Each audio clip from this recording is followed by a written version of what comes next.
इस प्रेस वार्ता को संबोधित करेंगे माननीय डॉक्टर प्रदेश के हमारे अध्यक्ष हैं और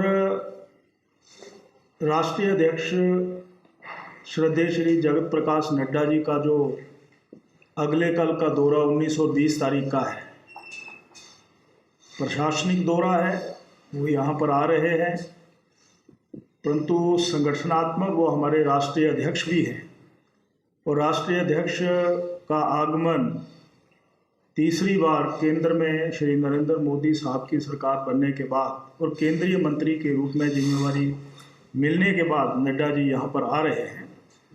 तो उसी संदर्भ में पिछले कल से हमारे प्रदेश के गतिशील अध्यक्ष डॉक्टर राजीव बिंदल जी हमारे मध्य में है।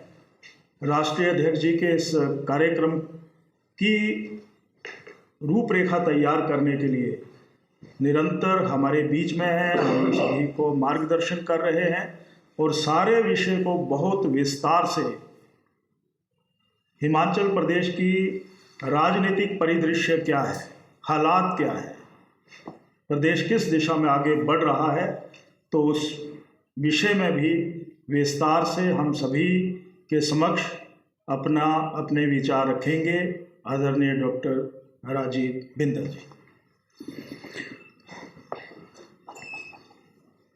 बहुत ही आदर के योग्य पूर्व में विधानसभा के अध्यक्ष, पूर्व में माननीय स्वास्थ्य मंत्री, वर्तमान में हमारे लोकप्रिय विधायक और भारतीय जनता पार्टी इस पार्लियामेंट के प्रभारी आदरणीय श्री विपिन सिंह परमार जी, आदरणीय श्री नरियाल जी, माननीय जिला अध्यक्ष, हमारे मीडिया के साथी, उपस्थित मीडिया के सभी साथियों, आप सबको सादर नमस्कार।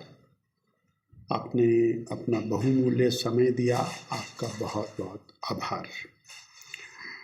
माननीय जगत प्रकाश नड्डा जी का आगमन हिमाचल में जब भी रहता है तो वो हिमाचल वासियों के लिए सदैव एक आनंद का विषय रहता है और श्री जेपी नड्डा जी ने हिमाचल प्रदेश की आवाज़ को देश में पुरजोर तरीके से बुलंद किया है।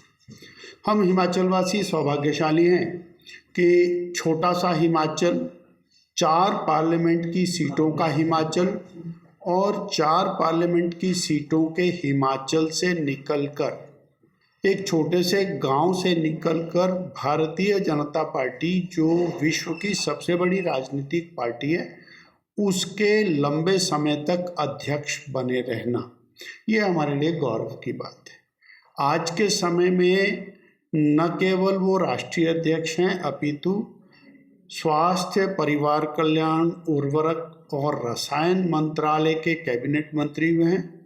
और इतना ही नहीं है, शायद देश के इतिहास में ऐसी पहली बार है कि राष्ट्रीय अध्यक्ष, केंद्रीय कैबिनेट मंत्री और राज्यसभा के लीडर, ये तीनों महत्वपूर्ण स्थान एक ही व्यक्ति के पास और हिमाचल जैसे छोटे राज्य से निकलकर, तो उनका आना हमारे लिए गौरव की बात है। और वो हिमाचल के सदैव हिमाचल के अधिकार के लिए और प्रयत्न रहते हैं और प्रयासरत रहते हैं, तो उनका अभिनंदन है, स्वागत है और मीडिया के माध्यम से भी हम उनका अभिनंदन स्वागत करते हैं।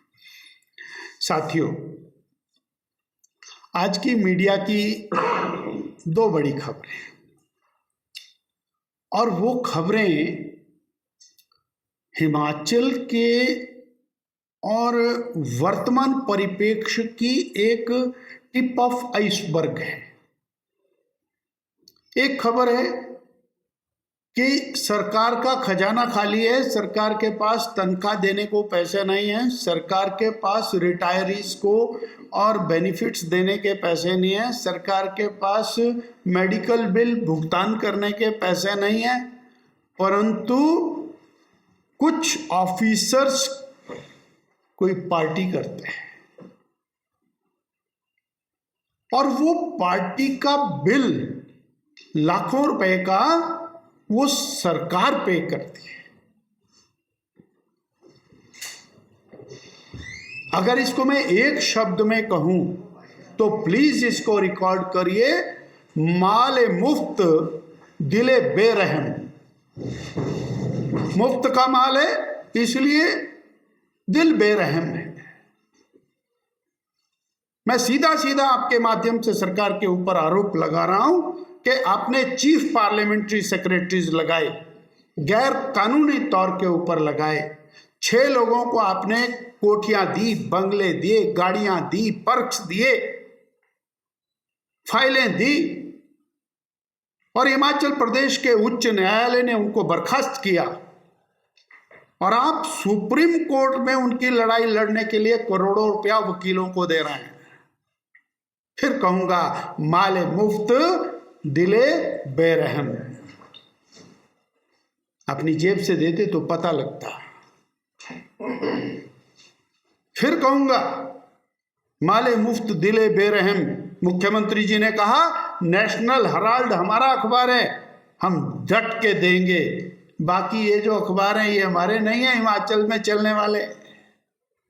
हिमाचल में चलने वाला, और चाहे वो प्रिंट मीडिया है चाहे इलेक्ट्रॉनिक मीडिया है, वो हमारा नहीं है। नेशनल हेराल्ड हमारा है, जिसकी शक्ल किसी ने नहीं देखी, उसको हम करोड़ों का ऐड दे दिया है, देते रहेंगे। माले मुफ्त दिले बेरहम। ये हम जो कहते हैं कि financial miss appropriation, financial mismanagement is the only reason of financial crisis। मुझे लगता है कि शायद भारतीय जनता पार्टी से अधिक मीडिया के साथ बेहतरीन संबंध रखने वाले लोग रेयर हो गए। और ये केवल भारतीय जनता पार्टी की बात नहीं है, ये जो हमारा लोकतंत्र है, इस लोकतंत्र के अंदर आंख, नाक, कान, वो तो मीडिया है। और उस मीडिया के अंदर कोई मीडिया का व्यक्ति छोटे स्तर पर काम करता है, कोई बड़े स्तर पर काम करता है, सब अत्यंत सम्माननीय हैं और वो मीडिया को बेहतरीन कंट्रीब्यूट करते हैं। मैं एक फ्रेज और आपको यूज करूंगा, जंगल में मोर नाचा किसने देखा। ये तो आप लोग हैं जो सबको दिखाते हैं। आप ना दिखाते तो क्या मनोहर हत्याकांड सबको दिखता? आप ना दिखाते तो विमल नेगी की रहस्यमय मृत्यु किसी को दिखती? आप ना दिखाते तो विधानसभा के अंदर जो कार्रवाई है वो किसी को दिखती? ये लोकतंत्र के अंदर हमें सभी जो पार्ट एंड पार्सल्स हैं उनका पूर्ण रिस्पेक्ट करना चाहिए, और भारतीय जनता पार्टी इसके प्रति कटिबद्ध है और अपनी बात पर विजित है। सर, फाइनेंस कंडीशन से आपने बोला कि हिमाचल गुजर रहा है और मुख्यमंत्री विभिन्न क्षेत्रों में धन का दुरुपयोग कर रहे हैं। हाल ही में विधायकों और मंत्रियों की जो सैलरी बढ़ी है, इसके संदर्भ में क्या कहना? विधानसभा के अंदर एक निर्णय हुआ है, बहुत सारी चीज़ों को समय समय पर चिंतन करना चाहिए, और जब नाजुक स्थितियां हों तो ऐसी चीज़ों से थोड़ा सा बचना भी चाहिए।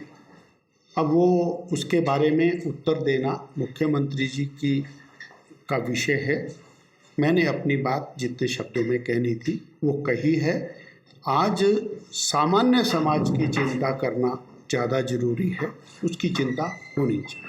सर, एक चीज़ ये कि आपने अभी कहा मुख्य सचिव जी के बारे में, जिसकी जिन्होंने सरकारी पैसे का दुरुपयोग किया है, पर इस पर आगे बीजेपी का लाइन ऑफ एक्शन क्या होगा? भारतीय जनता पार्टी निरंतर हर चीज़ की आवाज़ उठा रहे हैं। ऑपोजिशन पार्टी के नाते हम अपने धर्म को बखूबी निभाएं।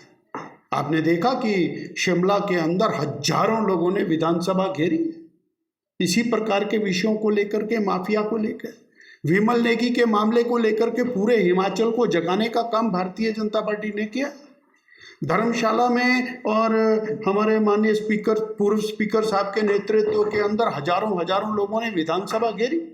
हम निरंतर सजगता के साथ सरकार को भी चेता रहे हैं और जनता को भी जागरूक करने के अंदर लगे हुए। एक और है, हाँ, इसमें गंभीर विषय यह है कि सरकार कान में तेल डाल करके सोई भी है, वो ना जनता की सुनती है, ना मीडिया की सुनती है, ना बाकी लोगों की सुनती है। हमारा संगठनात्मक ढांचा पिछले 4 महीने में बना है। 18 लाख साधारण सदस्य हिमाचल प्रदेश में भारतीय जनता पार्टी ने बनाए और 18 के 18 लाख डिजिटली बनाए हैं। और क्या कोड आता है, किस कोड के ऊपर बनाए हैं ये जिला दे, और सबका जो है इंडिविजुअल मोबाइल के ऊपर 27,000 सक्रिय सदस्य बने। हमारे 74 मंडल थे, हमने 74 मंडलों को 171 मंडल बदल करके मल्टीपल मंडल किए, सारे मंडलों के मंडल अध्यक्ष बनाए और मंडलों की टीम का गठन किया। 17 जिले के जिलाध्यक्ष बनाए, सारा गठन किया। कहीं आपने अनुशासनहीनता देखी? कहीं किसी ने ये बोला कि किसी ने अध्यक्ष मेरे को बनना है, इसको बनना है? एक्स्ट्राऑर्डिनरी है सर, एक्स्ट्राऑर्डिनरी। और मैं चैलेंज के साथ कहता हूँ कि ऐसा कोई कर नहीं सकता। इससे बड़ा अनुशासन क्या हो सकता है? और महत्वाकांक्षा तो भारतीय जनता पार्टी, माननीय नड्डा जी का मुख्य रूप से राजकीय कार्यक्रम है और विभिन्न विभागों के साथ बैठकें हैं। पार्टी के नाते हमारे वो राष्ट्रीय अध्यक्ष हैं और हिमाचल प्रदेश से हैं, तो उनका हम एक अभिनंदन करेंगे घंटे 2 घंटे का। उसके बाद वो अपने ऑफिशियल कार्यक्रम में रहेंगे। इस सियासी टूर है सर उनका कि कुछ शब्द देकर भी जाएंगे, क्योंकि आप यहाँ मिनिस्टर रहे हैं, सर भी रहे हैं और वो तो सेंट्रल मिनिस्टर है, तो उम्मीद है चंबा को। माननीय जगत प्रकाश नड्डा जी सदैव हिमाचल प्रदेश के प्रति गंभीर थे, हैं। और आज यदि चंबा का मेडिकल कॉलेज है, उसको मिले हुए जो पैसे हैं, धनराशियाँ हैं, वो सब माननीय नड्डा जी की दी। आज all India institute of medical science है, वो उनका दिया हुआ है। कैंसर के लिए पूरे प्रदेश के अंदर अनेक प्रोजेक्ट्स जो दिए, उनके दिए हुए। आज जो नेशनल हेल्थ मिशन का पैसा है, उसके लिए मल्टीपल रेशो के अंदर दिया, तो उन्होंने दिया।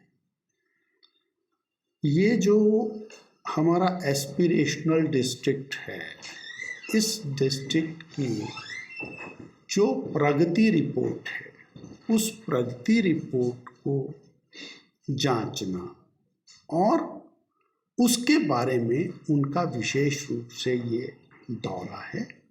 और कभी भी वो आए, आपदा आई तो 5 बार वो आपदा में आए और हर बार कभी 200, 250, 300 करोड़ और लगभग 1870 करोड़ रुपया उन्होंने माननीय प्रधानमंत्री और होम मिनिस्टर से प्रदेश को दिलवाया।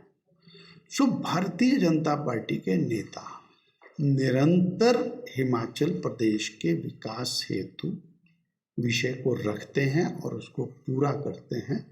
आज सवाल उनके देने का नहीं है। प्रदेश में कांग्रेस की सरकार है, आया कि ये एस्पिरेशनल डिस्ट्रिक्ट का पैसा सही से लगा रहे हैं, नहीं लगा रहे। आया कि केंद्र द्वारा जो सहायताएं मिल रही हैं, उसके अलावा कोई प्रदेश की सरकार भी कोई देने का काम कर रही है, ये आज सवाल है। और प्रदेश में कांग्रेस की श्री सुखविंदर सिंह सुक्खू जी की सरकार है और मैंने उनके ऊपर सवालात खड़े किए हैं आप शायद थोड़ा देरी से आए हैं, आगे थे, अच्छा ठीक है। तो आज सवाल ये है कि मीडिया और कितना प्रोएक्टिव हो करके विषय को उठा रहा है, और मैंने मीडिया की बात को यहाँ पर रख करके अपनी बात को कहा है। धन्यवाद। सर, मीडिया का जिक्र किया सर, सॉरी बुरा ना मानेंगे, हो सकता है कि मेरा सवाल आपको चुप भी जाए, क्योंकि ऐसी चर्चा है कि अब भाजपा को प्रेस की जरूरत नहीं है, प्रेस को बोझ समझने लगी है। इसका उदाहरण मैं इसलिए बोलना चाह रहा हूँ क्योंकि हमसे जुड़े रहने के लिए हमारे YouTube चैनल को सब्सक्राइब करें और नई वीडियो की नोटिफिकेशन के लिए बेल आइकॉन को दबाएं। अगर आप ये वीडियो Facebook पर देख रहे हैं तो लाइक जरूर करें और ज्यादा से ज्यादा शेयर करें। इसी तरह के और भी अपडेट्स के लिए फॉलो करें हमारा Instagram पेज himachal.ke।